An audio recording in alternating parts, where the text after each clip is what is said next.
off to goal number 3. The left can't get elected. So,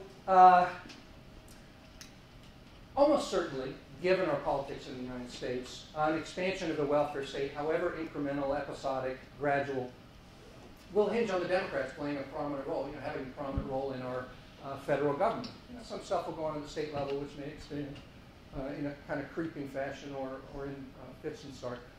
But we'll almost certainly need the Democrats elected. And there are hypotheses or arguments that suggest that that's going to be less likely going forward. And I think the two main ones here are, first of all, that the historic electoral base, fundamental electoral base of the Democratic Party, the white working class and the poor, that was the electoral base following the New Deal.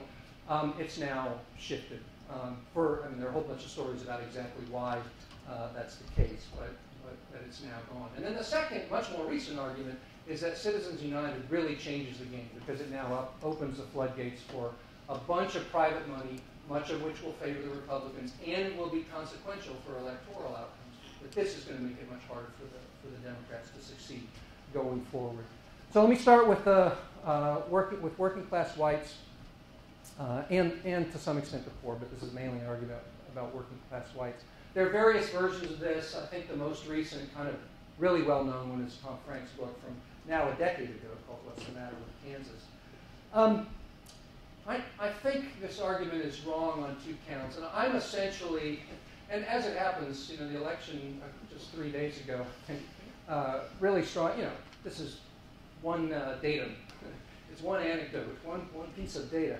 But I think as time goes on, this argument that John Judas and Rui Teixeira put forward about a decade ago about precisely this question, the changing electoral base of the Democratic Party, seems more and more right. Now, 30 years from now, this may be utterly passé.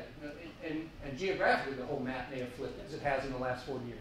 Very difficult to predict. But for the moment, it looks like their argument, which is essentially this, it boils down to this, that the Democrats have 3 demographic trends favoring them, 3 groups that disproportionately favor them and that tend to be growing in size. Women are not necessarily growing in size as a share of the electorate, but certainly urban professionals and these 2 big racial ethnic minority groups have been.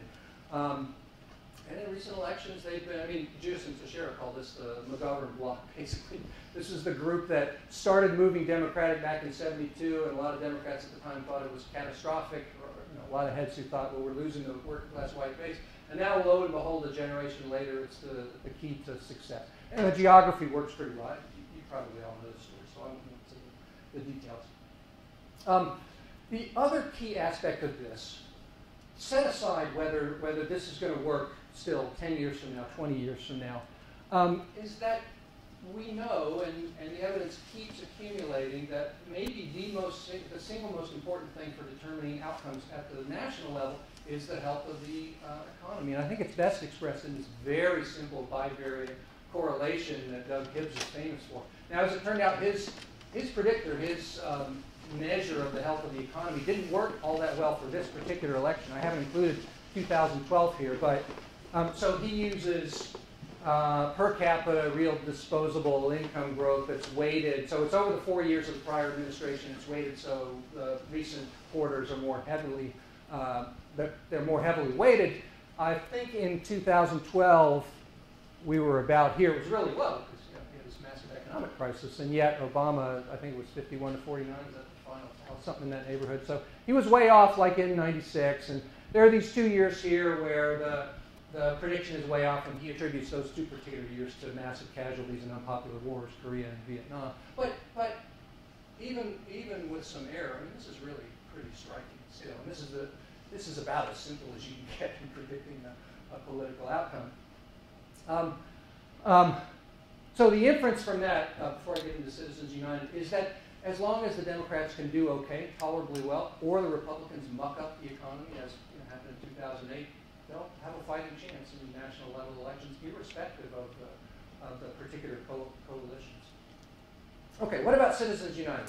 Here's the hypothesis. It's that it allows an even bigger flow. Of course, there's been a lot of private money moving into campaigns, even with our campaign finance reforms from the 70s, over the last several decades. But this, according to the argument, really opens the floodgates.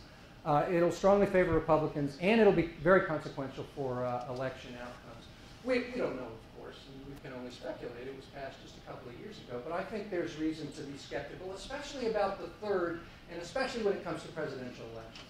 Because if you assume diminishing returns to money in elections, then it's hard to imagine. I mean, I'm not saying it won't matter at all, but it's really hard to imagine that it's going to make a huge difference when the Democrats are already able to generate so much money in elections. So here's what, according to the Center for Responsive Politics, which is sort of the data source, as far as I know on this, they've got good data going back to '98. So the solid lines here are Democrat. This is total spending in elections, and I haven't added 2012 because they have the total amount, which is about $6 billion this year, but they don't have the amount for each party. I think it ended up being about split, so $3 billion for each party. So presidential year, much more spending. Obviously, this is the off years of congressional-only elections, and they're pretty balanced. The Democrats shot way ahead. So this is 2008, where the Obama campaign had a huge advantage over the McCain campaign. Looks like probably in 2012 they'll both be about here, a little bit higher than what the Obama campaign spent in 2008. So, I mean, there was a big flood of money on the Republican side, but you could explain, and you don't even need Citizens United to explain that. You can explain that with the Democratic incumbent who fired up a lot of passion among Republicans who just weren't all that passionate in 2008. Not Republicans, but donors. People with a lot of money to spend. And it's pretty well known that there were lots of other ways to funnel money into campaigns or on behalf of campaigns even prior to Citizens United. I'm not suggesting it won't make a difference, but whether it'll really tip the balance in a sustained way, I'm pretty skeptical about. Now, there's a complementary hypothesis that says what's really going to be the influence of Citizens United is not so much that it's going to help Democrats lose elections or Republicans win them, but it's going to push Democrats to the Senate. Because in order to compete, they're going to have to go after this money as well. And so they'll have to tack back to the middle, and maybe the implication of that is that they press less hard for advances in social policy, either expansions of existing programs or new ones to sort of fill out our welfare state. Well, this is only one way of looking at views. So this is Keith Poole's DW Nominate scores, which is actual voting behavior on essentially economic issues. One line, this is Democrats only, one line for the House, one line for the Senate, and the vertical, so time is on the horizontal and the vertical is right, left, and center. And you see, this goes up to 2009-10 cycle, I think. You see a flattening of the line, but not really any strong indication of moving back to the center. Now, maybe this is right up to the period when Citizens United's passed, and maybe things will change. But as I said before, we've had an awful lot of private money flood into campaigns in the last 40 years already, even before Citizens United. And that doesn't seem to have changed things dramatically on the Democratic side in Congress, in the House and the Senate.